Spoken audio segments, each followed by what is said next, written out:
Good morning, welcome. Thanks for coming today. I appreciate you all coming to our session. My name is Karl Robe and I've been asked to moderate the session. And I'm honored to do so because the guys that are sitting to my left here actually are out there in the trenches right now, doing some pretty innovative things on the corporate wellness front. And I think that you'll hear a lot of interesting and useful information in terms of delivering bottom line results within your organizations. Before I introduce the panel, and then after that they can kind of go through individually and give you a little bit of background on their experience so that you have some context, kind of measure what you're hearing from them throughout the panel discussion. But before I start, if you could make a mental note or actually write these three numbers down, and I promise to tie them all together for you somewhere down the road. But 55, 24, 18. It's 55, 24, and 18. And I'll circle back around to that. So let me introduce the panel. Starting to my immediate left is Jerry Curtin. He's the President and General Manager of Cultivate by Standard Process. We have Dennis Martin, who's the CFO from the Primex family of companies out of Lake Geneva. We have Dr. Bryan Muth, and he is the Medical Services Manager for Cultivate by Standard Process. And then we have Jocz, right? And Jocz? Close. Close. Just like it's spelled. Jocz. J-O-C-Z. How would you do J-O-C-Z? Jocz. Jocz. I got it. I'm from Milwaukee. Okay, that's it. I got it. So, that's all right. And he's the president of Diversified Insurance Employee Benefits Group. So I got it all right. Jerry, maybe you could give a little bit of background to your experience and work history, and kind of that will set the tone for what it is that you're about to say when we get into the discussion. Sure. My background is that I have been with the Standard Process parent company for 5 years. I was with GE, General Electric, for the 12 years prior to that, and then the Eaton Corporation automotive manufacturer before that. The roles I had were everything from business development to finance to my core, which was human resources. So I think there are a few HR people or wellness folks who play half into the HR space. I'll give you a little reason why we came to this place. Being an HR professional, we're always balanced, right, with being the employee advocate, but yet providing the programs. And sometimes it's difficult to know when to play which role. You have to be compliant, fly in formation with the business leadership team, but sometimes you're the only person sitting at the table who's going, hey, what about that thing where we said our employees are our strongest asset? Where does that play in? So I started seeing some things that were working and not working from my view as an HR person. And then as a finance person, always being able to analyze with data analytics whether or not what you were doing was making an impact. So I ran into the Standard Process business a little over 5 years ago, and they had a wellness program there that was much more mature than anything I had ever seen. And I think the validation of that is they started the program 12 years ago and started collecting data day one. So when we talk about ROI, we talk about real personal ROI and business ROI. And we've been in it for a while, so we can speak to a little bit of what doesn't work and what does work. What we've been able to do is define wellness in the corporate environment as a real bona fide business strategy. We do not believe it is a weight loss program. We do not believe that it is a biggest loser kind of program, and we think much more broadly that it's just more than smoking cessation. We want sustainable results, and in order to do that, you have to have a lot of the right stakeholders around the table. As HR people, we all know that serving employees and making happier employees makes a healthier work environment, but how do you carry that conversation to the CFO and have the CFO talk in the same language? Or how do you leverage your insurance agent to understand what it is that you should be solving for with wellness? And if you're thinking about bringing the services on site, which is something that we promote, how do you know what kind of doctor to bring in and what kind of services do you really need? Because you can't solve wellness only by looking at the data on the spreadsheet that says we've got a problem in this area, so go put a Band-Aid on it. It's a much larger equation to solve for. And so what we do in our business is, yes, we are the execution arm of on-site wellness, but we make sure that the right people are in the room to have everybody who's a stakeholder input to what that ROI means. And until you can define that, you're not going to be able to uncover what the root cause is as to why your programs either might not be working, or why should you invest in this kind of money to make this kind of unproven move. So we have had the very fortunate experience of building that network so that when the finance people come to the table, we've got the smartest people in the room that are going to check us on making sure that the financial end of that ROI is going to bear fruit. And we made a lot of mistakes along the way. We invested in a lot of really cool stuff that we couldn't prove worked.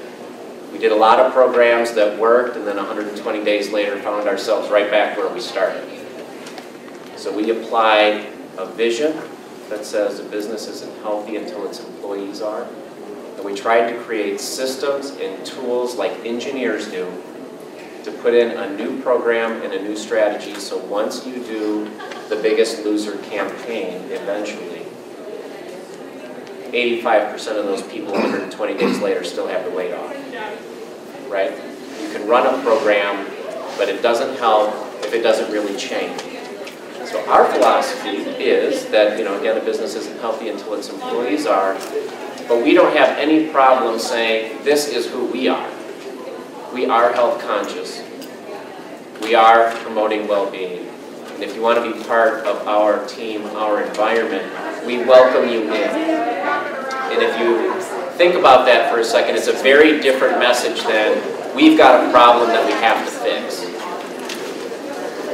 And I think perhaps that's kind of the biggest struggle that we find at the C-suite table is we tend to be really good at fixing problems. And you can't look at wellness or the journey down the path of wellness as a problem. So, we are very fortunate to work with a lot of folks that when they decide that investing in their employees is the right thing, there are 15 to 20 different ROI buckets. How do you determine which ones are important to you? And then watching the end result of that, as you heard earlier, and the beautiful bounty that you get from it, workers' comp cases, absenteeism or presenteeism, the quality of work, the things that are hard to quantify come after the hard ROI that you need up front. So to build a strategy that actually is going to be part of the business, you build both. And we would just argue or contest that without the longer-term strategy and solving for the root cause, you're kind of only doing anecdotal programming. So that's kind of what we're all about.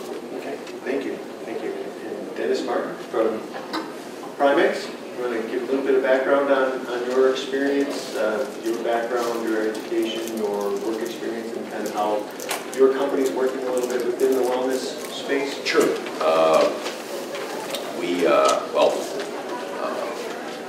I'm Chief Financial Officer for Primex family of companies in Lake Geneva. My background is I'm a CPA, graduated from UW Whitewater, worked in public accounting for 10 years with accounting firm at Deloitte & Touche. Worked in financial management in several companies before I arrived at Primex. I've been there for 14 years serving as their Chief Financial Officer. Primex is a small company in Lake Geneva, probably about 150 employees at any point in time in the Lake Geneva area, and got operations in other countries as well, and some employees throughout the country from a sales management standpoint. When we looked at wellness program in our organization, we wanted to accomplish two things. We wanted to accomplish making employees recognize that they were responsible for their own health, okay? That the company wasn't responsible for their health. They were responsible for their health. They're the only ones that can control whether they're leading a healthy lifestyle. The employer's responsibility is to provide resources and education to help them get there. And those are the two things that we try to drive home as we assess different things for a wellness program. We started out our wellness program, much like Jerry just mentioned, we started with something very homegrown. We started with a wellness committee, a bunch of people that didn't know anything about wellness got together and started putting things together. We did a Biggest Loser program. We did weekly checks of your blood pressure, things like that. That's what we defined as our wellness program, to get people thinking about leading a healthier lifestyle, thinking about good health, thinking about the connection between leading a healthy lifestyle and what that does for employee claims, employee costs, what it costs their employer, how profitable the company is, and try to make those educational connections with them. We graduated that program to where we started, we hired a company to do HRAs for us, health risk assessments. We use biometrics in those health risk assessments, so they're measuring cholesterol and tobacco use, and blood pressure and so forth. They're drawing blood. They've got a set of 5 biometric measures plus determining whether someone's a tobacco user. We set, the company helps us set a score and a goal for each of them. And for each employee, we actually require it of anybody that's in our health plan and their spouses, which my wife, as a smoker, wasn't too happy about, but we did that.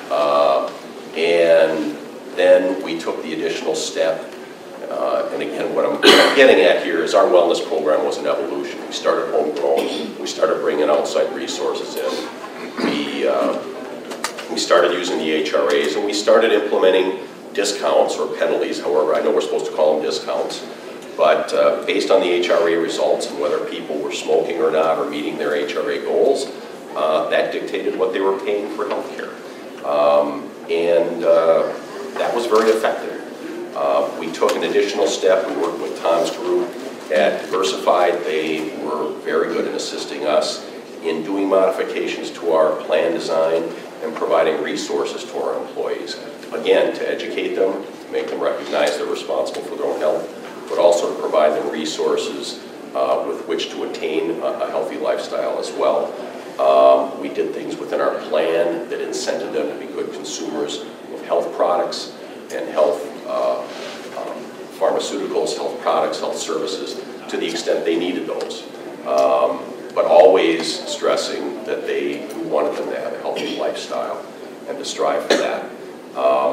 When we were introduced to Cultivate, we went to standard process. We saw what they were doing within their own employee group in terms of wellness. We were very, very impressed. And the thing that was very cool about it was on site.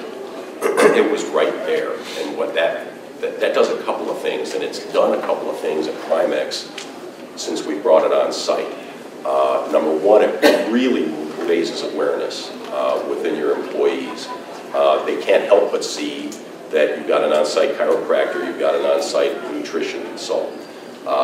It's a very visible demonstration that the employer is willing to invest in their health. So again, it drives home, look, you're responsible for your health, but we're going to invest in your health and give you the resources with which to be healthy. And so when we looked at what Standard Process was doing and understood that they had this offering called Cultivate, we took that on. And it has been, it fit our goals, again, of employee education and providing resources. The services are on site, so it's very visible. We actually charge our employees for it. Just like the health premiums, we charge them a percentage of the total. The employer pays most of it, to be honest, but they, through a payroll withholding pay part of it, they can earn that back by participating in certain wellness activities, so in essence it can be free. We've got very good participation, even though we charge for it, of 150 people in the Lake Geneva area. We've got roughly between 45 and 50, I think, that are participating right now. And again, the on-site aspect of it, it removes barriers, it takes away excuses, and it makes it very visible to the employees. When we looked at it, of course I'm the CFO, so I'm the bad guy that says, this costs too much, I don't want to do it, prove to me that it's going to have a return and all that kind of good Does stuff. anybody else have those kind of conversations? Yeah. I was hoping you were coming on that. So everybody's got one of me around that's, you know, you got to get asked to get these things, you know, spend the money. But we looked at it. We don't have the history that Jerry talked about in terms of how our wellness program is doing. We have HRA statistics. We've been doing HRAs for a long time, and we can see over a period of time, we've got fewer smokers, we've got fewer incidents of various things, pre-diabetics and so forth. So we know our efforts are helping in our wellness program, and what we saw Cultivate as a logical next step in what we were doing for wellness. It's part of our wellness program. We didn't look at it as, okay, we got to justify just this investment. We looked at it as a logical next step in the evolution of our wellness program. And just from a common sense standpoint, we looked at it and said, we want to send this message to our employees that we're willing to invest in their health. But in addition, I mean, when you think, we all know how expensive it is to have one work comp claim that's bad, one wrenched back, one heart attack, one diabetic that will be treated for the rest of their life, all of that. And even if we prevent one of those over a 12 to 24 month period of time, it's worth every penny we've spent on it. So looking at it from that standpoint, it's very hard. Us CFOs, struggle with measuring ROI on health because you're trying to measure something that didn't happen, right? You're trying to measure, okay, did Dennis quit smoking and did that prevent him from getting a heart attack? I don't know. How do you measure that, right? If your claims go down or up in a given year, it may have nothing to do with lifestyle choices. It may have nothing to do with whether you're doing a great job in wellness or not. And particularly in our plant, we've been using Cultivate for roughly a year now. We don't have a real long runway and a baseline with which to measure it against. But when you put it in terms of how easy it is to pay back that investment just by preventing one or two large claims, even in a 24-month period of time, it was pretty easy for us to see that there was a financial benefit to it, and in addition, there was immeasurable benefit in getting employees to start talking about their health and recognizing that. I mean, you hear a lot more, just anecdotally, at Primex, in the break rooms, and when people are chit-chatting in the water cooler and so forth. They talk about their health and wellness and on-site chiropractic and all these things. So even if they're one of the 100 that isn't participating yet in Cultivate, they can't help but hear about the other 50 of us that are participating in it. And maybe one last thing is it takes away a lot of barriers. When I even think of personally, having something like Cultivate on site is phenomenal. I mean, I would have, personally I have issues with my back, and when do I go to see my chiropractor? Well, when I'm walking around like a 97-year-old, right? No preventative. I'll go out to Wales to my chiropractor only when I got a problem.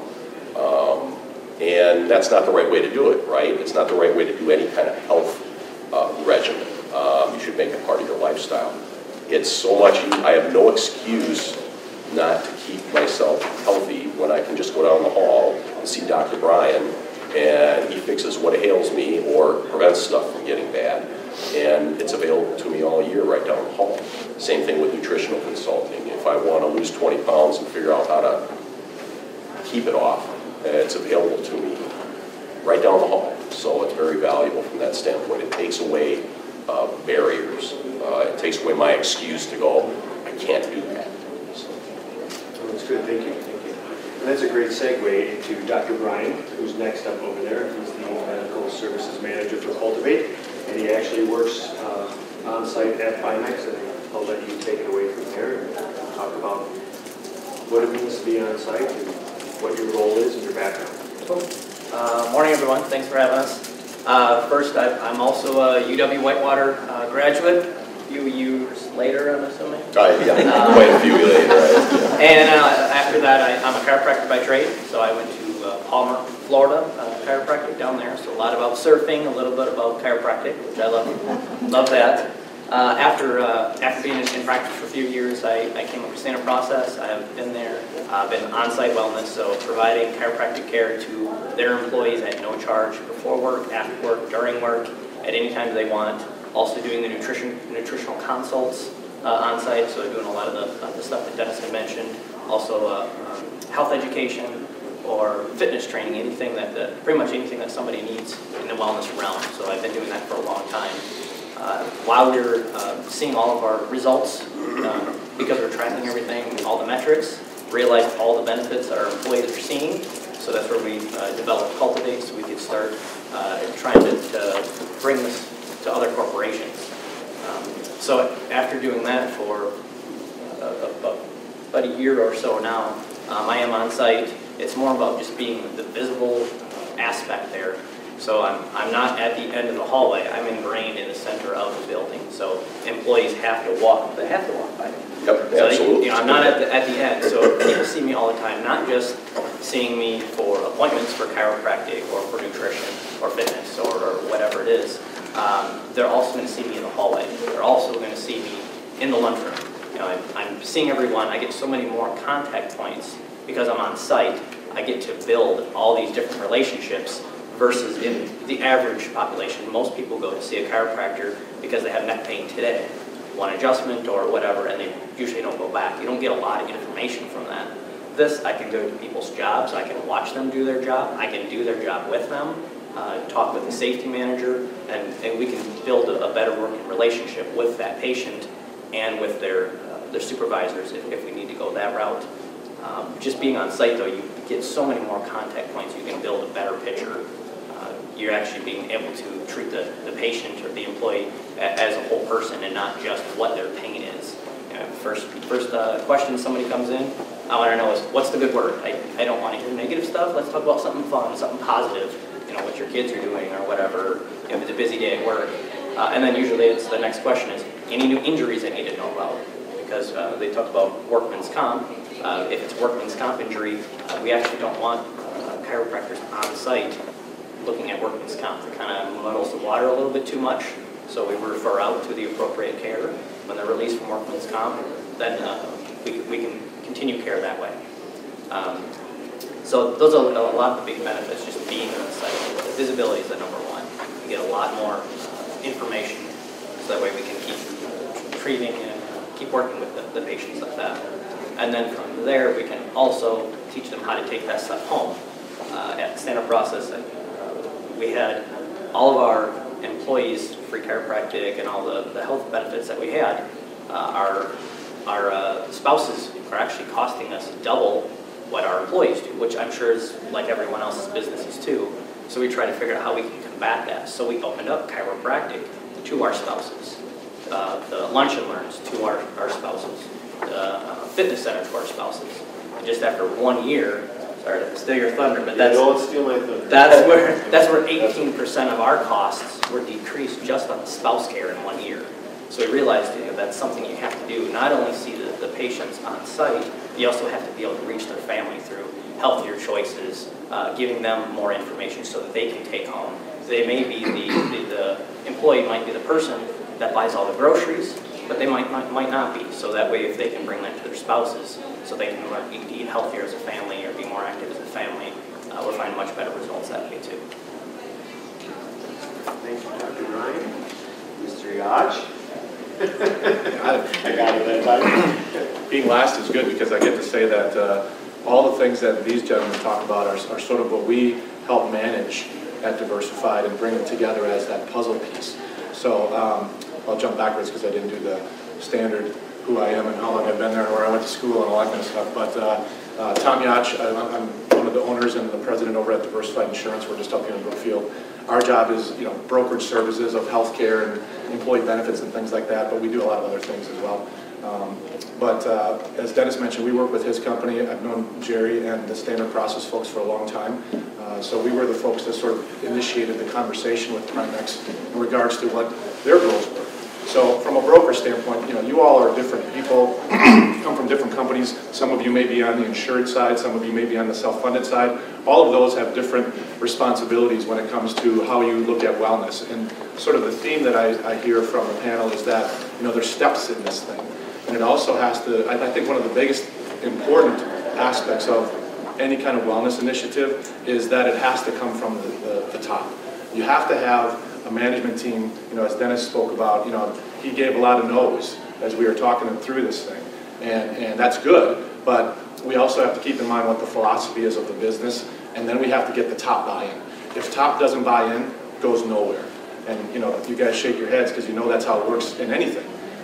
Better yet, if top buys in and they participate, it takes off like crazy. So our job from a broker standpoint is to sort of take all these pieces and work with a client and say, hey, what is it? What is our goal? What is our objective? What can we do based on what kind of funding mechanism you're in on the insured side? Dennis's company is self-funding, so the self-funded side is awesome because we can grab a lot of the claims data and we can dig into that stuff and figure out where we can impact some things and then change those opportunities and then monitor it for the ROI. On the insured side, we don't get a lot of claims data sometimes if we're not big enough. Insurance companies hide that stuff from us. So there's some different challenges with each one of those aspects, and then our job is to sort of be that voice saying, okay, here's where we are, here's where we want to get to. Do we have a budget? What's the management philosophy? And so what's the next step? Or what are the ideas that are out there? Because we just can't take that first step without having an objective of where we want to get to in 2, 3, 5, 6, 8 years. And so that's the theme, I think, is that there has to be steps in this thing. You can't jump in and all of a sudden magically think that all your people are going to be healthy and that claims are going to drop and everything's wonderful. So you have to have steps in that process. Excuse me. So our job is to come with the ideas and then kind of bring those ideas together and sort of help manage those. So we've put on, we brought to the table the Cultivate program to Primex. We've put on, and we started talking to Primex about on-site medical clinic. That was our first entree because we've put a lot of those in, where same concept where you put a physician in on-site, same concept of they can't get away from you, become part of the family, you learn a lot of things. It's a built-in wellness director basically. But from a Primex perspective, we were doing okay on the claim side, but we wanted to go more into the nutrition and the chiropractic and the holistic approach, so that's where Cultivate fit. So if you don't have somebody out there that is in tune with what's out in the marketplace or what other companies are doing, or the little nuances like that you can have at different cost structures, that's what you should be looking for in a partner. And so our job is to basically take all those pieces, bring them together in a fashion, create a plan, and then monitor those things as we go forward. But keep suggesting those new ideas and new concepts because it's ever changing. I mean, we sit here and, there's the healthcare reform law that's obviously we're all familiar with. That's changing a lot of things as well. And so you need to stay on top of it. But this is one way that we think that we can manage claims, we can manage expense, but more importantly, we can have a healthy workforce that runs along with us to help us manage the program versus just creating a program and hoping they don't get sick. That's old school. We have to help people and give them tools and technology to make sure that they continue that path. So that's sort of what I do. Okay, excellent. And I want to ask all of you to, as you have questions, as you have challenges, if you're triggered by anything that they're saying, please raise your hand and engage in the conversation going forward. So now, just to recap, we have HR representative, we have finance representative, we have medical representative, we have insurance representative. So I think we have a good wide swath represented there. Just to get back to the 55, 24, 18, Bryan stole a little thunder on the 18, but 55% is the reduction in healthcare costs over the time that Standard Process has been doing this program. So what I want you to think about is, if I go back to my executive leadership team, if I go back to my department and say, what would this mean to our company if we were able to reduce essentially in half our healthcare costs over time? The 24 is short-term disability claims, the reduction in those. And the 18, as Bryan had mentioned, the employee spousal healthcare costs are down as well. And then there's one other thing in there The absenteeism rates and the associated overtime costs also went down over time. So I think it speaks to both the bottom line performance, but also the top line performance. How productive are your employees? How happy are they in their roles? And then that extends itself to the recruitment and retention of talent as well. Okay? So I think I'd like to start by just asking Jerry to expand a little bit more on the results. The 55, 24, 18, those were the outcomes, but how they got there, you'll have one of these. The case study talks about health risk factors, how to move the needle, so on and so forth. All of this is verified by the University of Wisconsin-Milwaukee as well as the Medical College of Wisconsin. So we went out, we got third-party resources to verify that we were actually telling the truth and that our information was accurate. So that's something to take back with you as well. So Jerry, maybe you can talk to some of the challenges that you face and that you know that the HR, how many people are in HR in the room? Okay, a good amount, right? Maybe you could talk to some of the challenges and how to get something like this off the ground, speaking the HR language. What's coming their way if they go back and they try to get this thing off the ground? Sure. We approached it much, as I mentioned earlier, like a Six Sigma approach or a data analysis discovery exercise. It had nothing to do with employee engagement or well-being at first. We had to see who could make the numbers case. And so what we did is we did a 10-year study of a group of employees, and that's where the 55% number came from. But it's not, I mean, we're very satisfied with the 55% number, but if you think about it just for a second, this was over a 10-year period. So the same people got 10 years older and still reduced costs. So you can think of it almost being like, in my mind, a double benefit of, yes, people typically get more ill and cost more as they get older, but here was a group of people 10 years older that actually reduced the cost. We took 10 years of healthcare claim data, which was just a little over 770,000 line items of data. And then we worked with people like Tom Jocz and in that insurance community to say, what does the data tell us in terms of where we're doing well and where we're not doing well? It took a while to make sure that we understood that because we are of a philosophy that solve for something that's going to make sense and then build upon success. So our data and our insights were telling us that our employees were very happy. We offer so many great things in this program, but what is it exactly that works? So having something that you can just go pick up in the lunchroom is nice to have. We don't know if it works or not. Here was a program of a walking program at lunch. It's nice, people seem to enjoy it, but how do we know it's working? We took those 770,000 line items and solicited a lot of different functional expertise to the table, and we came back with some very impressive findings that kind of made everyone feel a little stupid, quite honestly, because the answers were simple. Teach people about their bodies, muscles, joints, aches and pains. Teach them about the inside of their body. How do organs work, which relies on what, and then tying nutrition into that. How do you keep those things healthy? How do those organs repair themselves? And you go to the negative side and say, and what you're eating does this kind of damage. So everyone talks about education, right? Well, we just figured out that the education part, to figure out the foundation, is teach people about their body.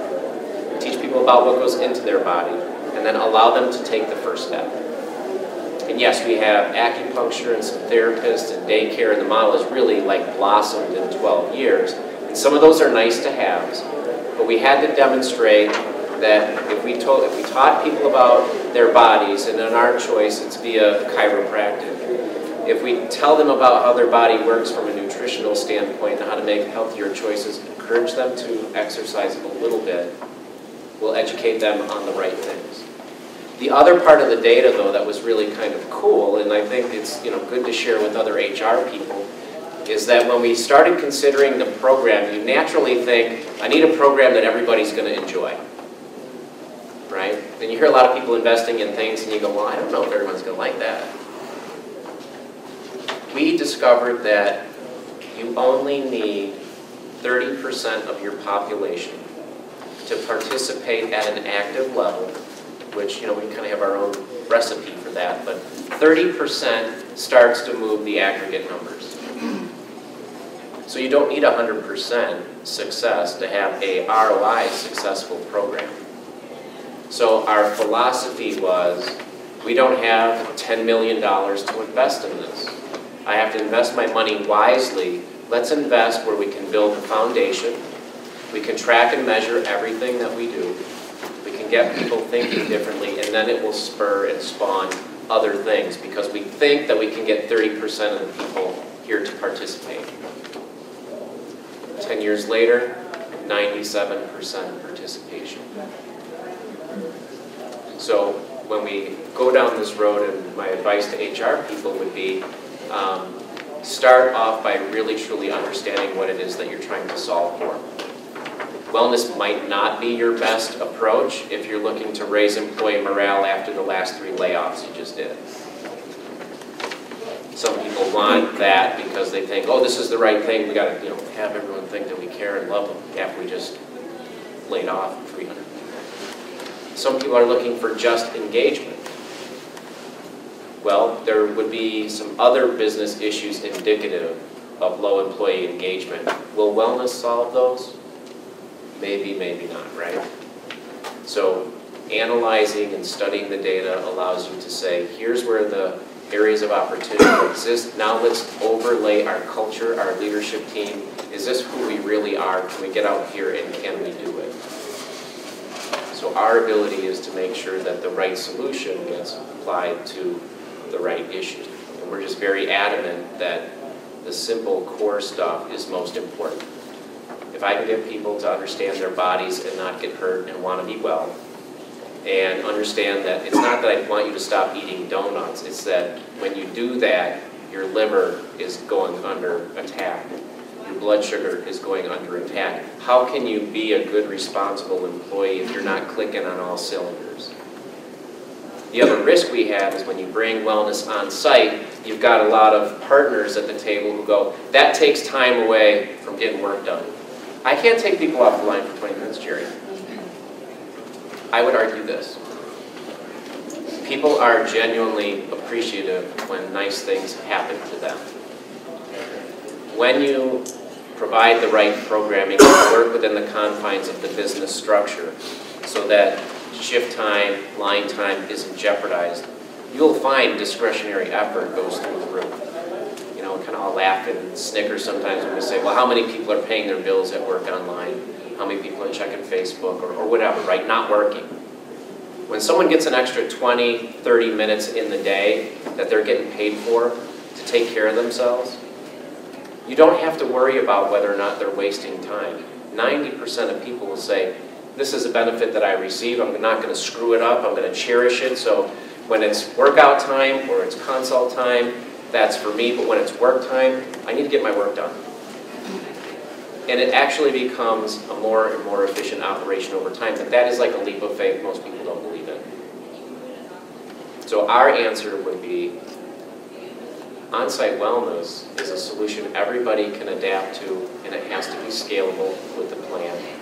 But once you make the decision to invest, as long as you're doing it in that core space and doing it the right way, that 30% allows HR and finance and everybody else to demonstrate ROI is happening. And then the program can build as you start to look for more than that 30% to join in. That's where you can say, maybe a weight loss program will get another 10% in the door. Maybe smoking cessation will get another 6% in the door. Does that make sense? Dennis, did you want to kind of dovetail on that? So an HR person comes to you and says, hey, I saw this great thing, sounds good, and your first reaction is, and subsequent hurdles that you're going to require them to clear would be what? Okay. Well, again, I like part of the job of a CFO is to take financial information and then explain it to people that don't understand finance. Right? I mean, that's the definition of a good. If you got a good CFO, he'll talk to an HR director or a guy on a forklift in terms that they'll understand the finance. That's what my job is. I'm kind of an interpreter. So you take all the geeky numbers, you explain it in those terms when we looked at the opportunity to invest in the Cultivate program, again, first thing was we had already been down the path of doing a number of things within our program for wellness. So it was a little easier for Tom and his team to talk to the C-level group at Primex and say, this is something that we think you might want to entertain. It was easier because we were already we'd already been doing wellness things and been down the path quite a way when we were introduced to it. But secondly, I like to put it in simple terms, and again, just like I mentioned before, it doesn't take much imagination to say if I can prevent a claim, and again, it's a real hard thing to do an ROI with. Maybe that's the background too. Just like wellness. It's like when we looked at HRAs. HRAs are not free. We have a service that comes in. We require it of all the employees in the plan and their spouses. We invite those that aren't in the health plan to participate if they want to. If they just want to get to the report, we pay for that. That's not an insignificant investment each year. That's an expensive service that we're investing in. And when we looked at what we would get out of that in terms of the biometrics, in terms of people understanding, to Jerry's point, understanding a little more about their health, a little bit about what their choices are resulting in, and so forth, they start to react to that education if you're providing them resources. And it doesn't take much of a leap to say, if I can prevent one person from becoming diabetic, or if I can just find one person that is and start getting them to treat for it, that's going to pay for that, the cost of that every year. I just need one or two. You know how much a work comp claim is. You know how much treating a diabetic is for life. You know how much it is to treat a major claim.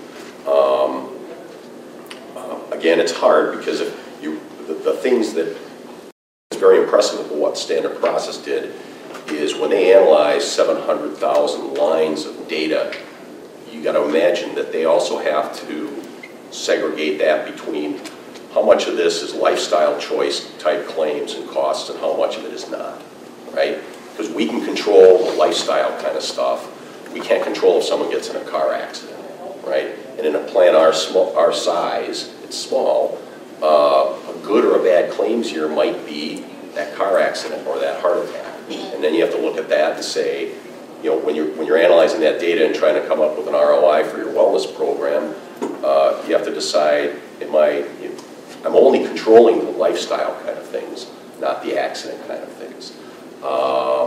In that example, but we looked at it and said, if I can prevent one claim, it's going to pay for this. Same thing with Cultivate. If people are smarter about their health, and if they are given some resources and encouragement to be able to improve their health, you're going to prevent a few claims. And that's all it takes, even over a 24-month period.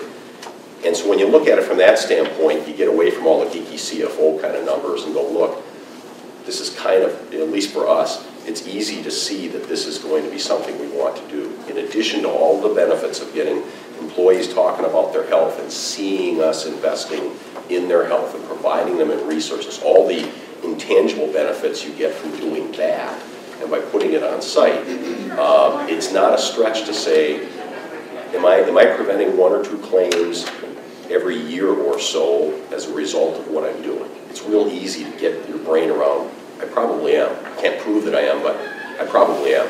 Would you say that on-site is one of the key factors, though, in some of the relationships that are built? Oh, no question. Because on-site or out of sight, out of mind, I think that resonates with everybody. I can't get to the gym even though it's 5 minutes from my house. Yeah. I can barely get down in my own basement to work out, you know, at times. Bryan, maybe you can shed a little light on some of the relationships. And we're running a little short on time, but some of the relationships and how that factors into why chiropractic is unique in this approach. Versus some of the others that are out. Definitely. The reason that we went with chiropractic, obvious reason I'm a chiropractor, but chiropractors are the experts. We don't only assess the patient as aches and pains or symptoms, we're also looking at the patient as a whole body. So we want to know, like Jerry talked about, we want to know how their liver functions. We want to know how their musculoskeletal system is. You know, if we can assess all of that, we get so much more pieces to the patient than just the once a week whenever they have pain. So the second question I usually ask my patient after the first one is, you know, what's the good word, and then if there's any newer injuries, I just want to know how's everything functioning today, how's everything working? Meaning, I really don't care about your pain. Tell me about how are things moving, do you have any other issues like that? Those different type of relationships, you'll see some people only come for pain. Other people don't want anything to do with chiropractic. So you have to be able to meet them where they're at. It's always educational. Some people strictly just come for nutrition base. They just want to hear about different diets or different supplementation. They may want healthier choices on how to feed their kids at home. So you get all these different contact points, or even if it's just I need a new stretching routine. So you can see a lot of that different pieces. The one thing that I do, which I think is probably the most important piece, is I like to call it a walk a mile. So what I do is I'll actually walk a mile in my patient's shoes. I want to see what they're doing and how they're doing it. So I'll go to every department in a corporation and actually get to see what they do. That way when they come to me as a chiropractor, they can say, well, as an example, I had a while back, a woman come into me on, let's say, a Monday morning, said she had elbow pain. You know, assessed it, adjusted it as I needed. The next day, I saw another woman, right elbow pain again. Okay, it really didn't mean a whole lot to me at first, but about the third day when I saw three people with the same elbow issue, I started to think, well, what do these three people have in common? Well, pretty quickly I just realized they're all in the same department. Like, well, maybe there's something going on in their department that could be why these elbow issues are coming up. So, you know, going through the proper chain of command, I went and I talked with their manager and found out they had a brand new procedure they're trying to do, and they're only on week 3 of a 6-month program. So in 3 weeks, I saw 3 people potential. Could be a claim on something, could be a carpal tunnel, could be elbow, could be any type of a claim. But just by catching something like that, you know, being able to talk to the managers, because I could see what their jobs are doing, we were able to make sure we changed whatever their process was. So by week 4, they were done with that. So out of 6 months, they only did 3 weeks of it because I was able to catch stuff like that. The average chiropractor in general, I'm assuming, wouldn't catch anything like that because you don't know all of your employees have the inner working relationship. Because you're on site. Exactly. Versus them coming to you in a separate satellite office somewhere. Exactly. You wouldn't be able to string together the dots, so to speak. Very much so. But the ergonomic piece that many chiropractors can bring to the table is very, very, very important in the corporate on-site model. Well, that sounds good. I know that we're just a few minutes over time, and I appreciate your patience. I know that the panel here will stick around for a few minutes afterwards. If you have some questions that you'd like to ask, I would encourage you to do that, especially if there's something that, okay, I'd love to take this. I love the results. I see, you know, all of this in here. But I have some serious hurdles within my company, and I know this is what they're going to be. Maybe they can help shed some light on how to navigate that. So thank you all to the panelists. Thank you for coming today. We appreciate it.